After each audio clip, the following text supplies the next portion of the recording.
Mengapa harus bertahap? Ya, kitab kuning memiliki struktur kalimat yang padat dan seringkali tanpa harokat. Assalamualaikum warahmatullahi wabarakatuh. Kaifahalukum ya ikhwah. Alhamdulillah kita berjumpa kembali. Kita akan membahas topik yang menarik ya. Jadi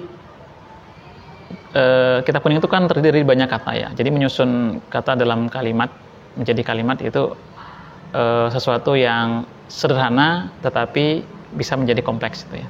Jadi proses ini melibatkan pemahaman nahwu juga dan sorof gitu ya. Jadi tanpa nahwu dan sorof ya kita tidak bisa menyusun kalimat itu. Apa itu menyusun kata dalam kitab kuning? Jadi menyusun kata berarti memahami hubungan antar kata dalam kalimat sehingga kalimat tersebut memiliki makna yang jelas dan sempurna itu ya. Ya mungkin dimulai dari struktur kalimat dasar seperti mubtada dan khobar hingga struktur yang lebih kompleks dengan tambahan fi'il, fa'il, maf'ul bih, hal, tamyiz, maf'ul min ajli, maf'ul mutlaq dan lain-lain. Mengapa harus bertahap? Ya, kitab kuning memiliki struktur kalimat yang padat dan seringkali tanpa harokat. Memang kitab kuning nggak ada harokatnya. Berharap membantu memahami pola tanpa merasa kewalahan. Nah, dengan latihan bertahap, kamu akan mampu menyusun dan memahami kalimat kitab kuning dari yang sederhana hingga yang kompleks. Seperti itu. Nah, contohnya. Perkembangan menyusun kata. Kita lihat ini, contohnya ya. Langkah yang pertama. Kalimat sederhana seperti mubtada dan khobar.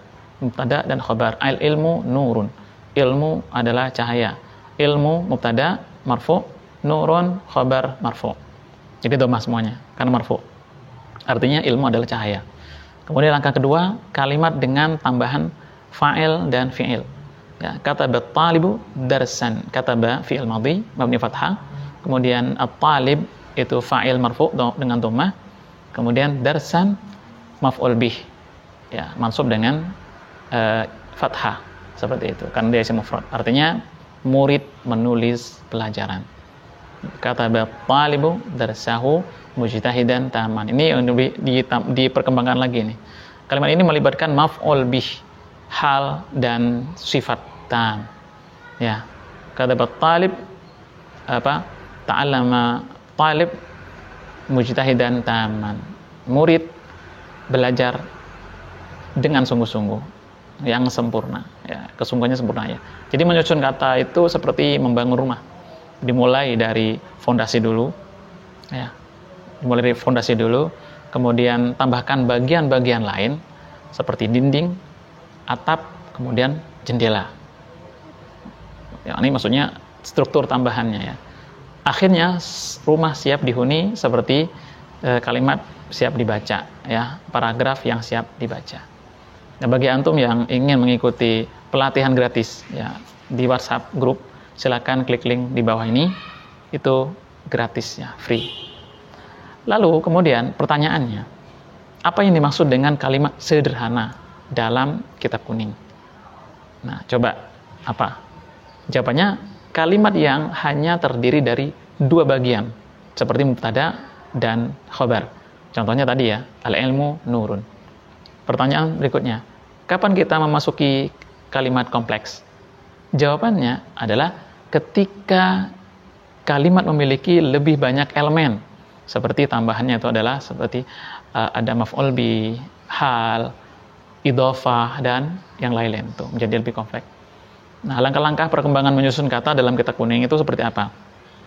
Ya, mulai dari kalimat sederhana, kalimat yang sederhana, pelajari pola dasar seperti mubtada dan ditambah khobar, al-ilmu nurun tadi. Kemudian tambahkan kalimat yang lain, fi'il dan fa'il ya. Lidzalika yata'allam Zaidun mujtahidan al-ilmu nurun. Al-ilmu nurun lidzalika yata'allam Zaidun mujtahidan tam. Nah, itu tambahannya seperti itu ya. Kemudian masukkan elemen tambahan seperti hal, bisa juga ya. Kata Zaidun kitaban jalisan. Zaid menulis buku dengan cara duduk, misalkan dengan duduk, ya kan. Qal Zaidin kabir, itu tambahkan dengan idhofah juga. pulpen Zaid besar seperti itu. Atau yang kompleks majmu' gitu ya. Katabat talibu darsahu mujtahidan hatta akmalahu.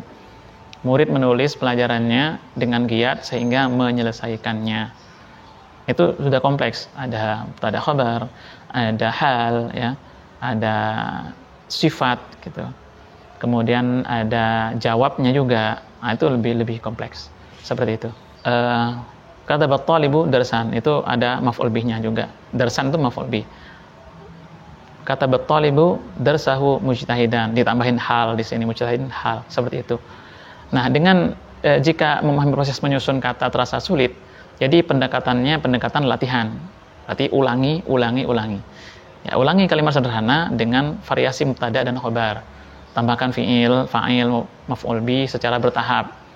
Jadi pendekatan penghafalan pola bisa juga. Jadi polanya seperti ini, itu akan berulang terus dalam kitab kuning. Tidak akan berubah, pasti polanya akan sama seperti itu. Pertanyaannya, apa tantangan dalam menyusun kata dalam kitab kuning? Maka jawabannya adalah memahami hubungan antar kata tanpa harokat adalah tantangan utama. Yang nggak ada harokatnya, nggak tahu kaitannya, seperti itu. Pertanyaan selanjutnya, bagaimana mengatasi tantangan tersebut? Nah, sekarang apa? Tantangannya sudah ada, solusinya gimana? Ya, jawabannya adalah latihan rutin dengan panduan guru. Ini harus ada guru ya, atau kitab yang memiliki harokat. Bisa juga seperti itu. Tapi kan tidak semua kitab ada harokatnya. Jadi proses menyusun kata dalam kitab kuning adalah perjalanan bertahap yang dimulai dari kalimat sederhana hingga kalimat yang lebih kompleks seperti itu ya. Jadi dengan memahami nahwu dan shorof serta berlatih secara konsisten, kamu akan semakin mahir menyusun kata dan memahami makna teks kitab kuning secara utuh. Ingat ya, kesabaran, tekad dan latihan adalah kunci keberhasilan. Tuh. Makanya harus ada komunitas grup WA untuk mengawal kemampuan baca kitab kuning yang saling membantu. Jadi sebuah komunitas berbasis grup WA itu diperlukan untuk mendukung proses belajar baca kitab kuningnya.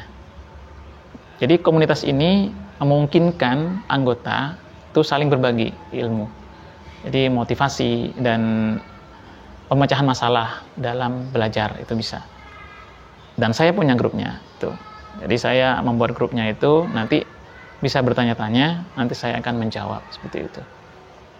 Dan bisa setiap bulan sekali atau setengah bulan sekali itu ada pertemuan Zoom itu ya, ada pertemuan Zoom seperti itu. Nah, mengapa komunitas ini penting ya? Mengapa komunitas itu penting? Supaya untuk meningkatkan semangat belajar juga ya, melalui dukungan kolektif. Jadi kalau berjalan sendirian itu akan terasa takut lah gitu ya. Tapi kalau bersama-sama tidak takut. Kalau jalan sendirian seperti sulit dan lama untuk dicapai, tetapi kalau jalan bersama-sama akan terasa lebih ringan seperti itu. Silakan yang ingin bergabung, klik link di bawah ini, grup WhatsApp ya, pelatihan membaca kitab kuning. Terima kasih banyak atas perhatiannya. Assalamualaikum warahmatullahi wabarakatuh. Ila liqa.